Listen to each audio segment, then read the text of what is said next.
evening everyone. Ayan po. Wow. Bigyan ako ng pizza.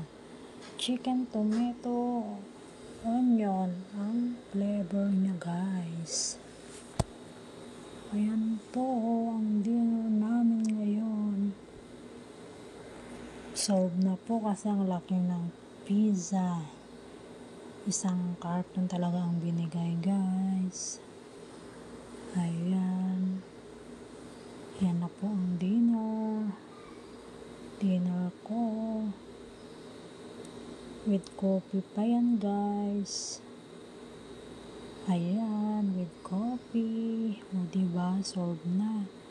Busog na busog ka na dyan. Ayan lang po guys.